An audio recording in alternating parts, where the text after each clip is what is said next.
Influência oculta dos espíritos em nossos pensamentos e atos. Perguntas 459 a 472. Os espíritos influem em nossos pensamentos e em nossos atos? Muito mais do que imaginais, pois frequentemente são eles que vos dirigem. Além dos pensamentos que nos são próprios, haverá outros que nos são sugeridos? Vossa alma é um espírito que pensa.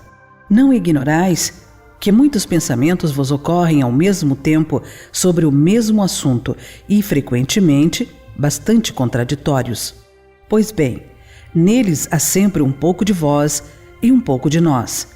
E é isso que vos deixa na incerteza, porque tendes em vós duas ideias que se combatem. Como distinguir os pensamentos que nos são próprios dos que nos são sugeridos? Quando um pensamento vos é sugerido, é como uma voz que vos fala. Geralmente, os pensamentos próprios são os que vos ocorrem em primeiro lugar. Aliás, não vos é de grande interesse estabelecer essa distinção e, muitas vezes, é útil não sabê-la.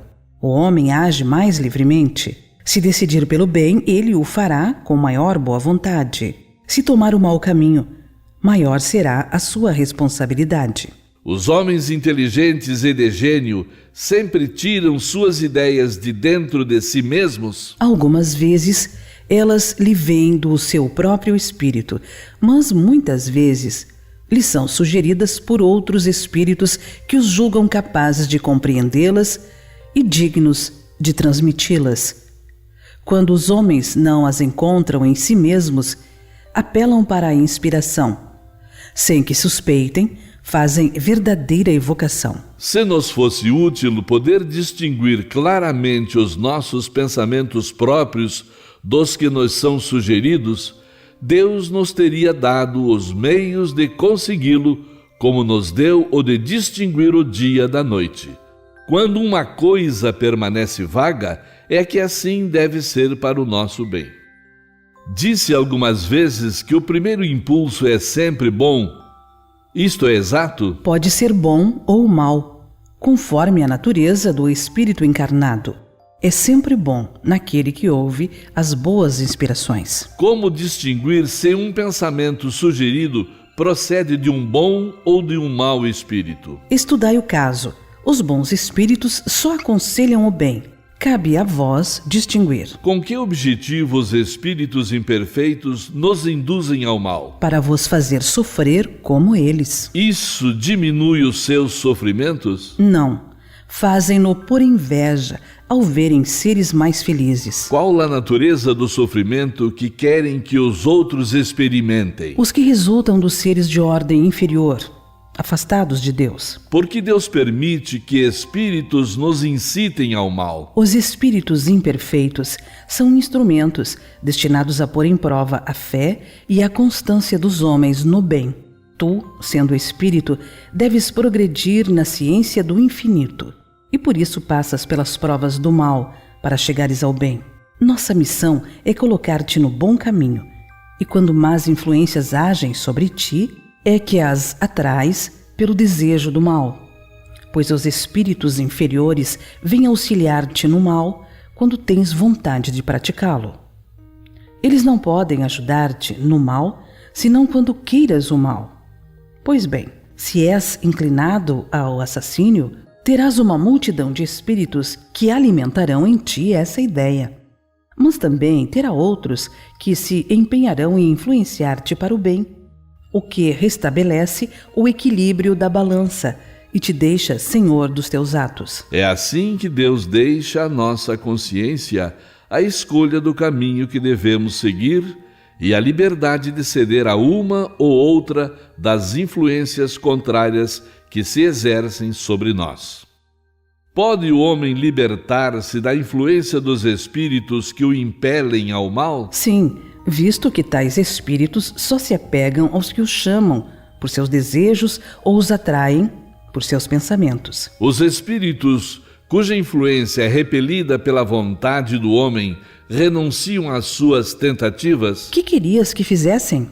Quando não há nada a fazer, eles cedem o lugar. Entretanto, espreitam um momento favorável, como o gato espreita o rato. Por que meios podemos neutralizar a influência dos maus espíritos? Praticando o bem e pondo toda a vossa confiança em Deus.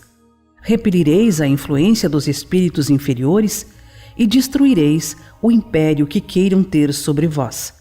Evitai escutar as sugestões dos espíritos que vos suscitam maus pensamentos, que sopram a discórdia entre vós e excitam todas as paixões más.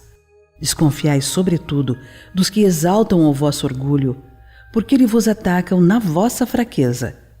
Essa a razão por que Jesus vos ensinou a dizer na oração dominical: Senhor, não nos deixeis cair em tentação, mas livrai-nos do mal. Os espíritos que procuram induzir-nos ao mal e que põem assim em prova a nossa firmeza no bem, receberam missão de fazê-lo?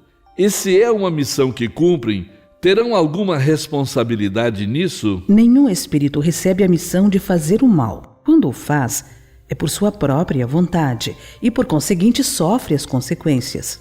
Deus pode permitir que ele o faça para vos provar, mas não o ordena, cabendo a vós repeli-lo. Quando experimentamos uma sensação de angústia, de ansiedade indefinível ou satisfação interior sem causa conhecida, isso se deve unicamente a uma disposição física? É quase sempre efeito das comunicações que inconscientemente tendes com os espíritos, ou que tivestes com eles durante o sono. Os espíritos que nos querem induzir ao mal se limitam a aproveitar as circunstâncias em que nos encontramos ou podem criar essas circunstâncias? Aproveitam a circunstância, mas muitas vezes a provocam, impelindo-vos, sem que o saibais, para o objeto da vossa cobiça. Assim, por exemplo, um homem encontra em seu caminho certa quantia de dinheiro. Não penses que foram os espíritos que a trouxeram para ali.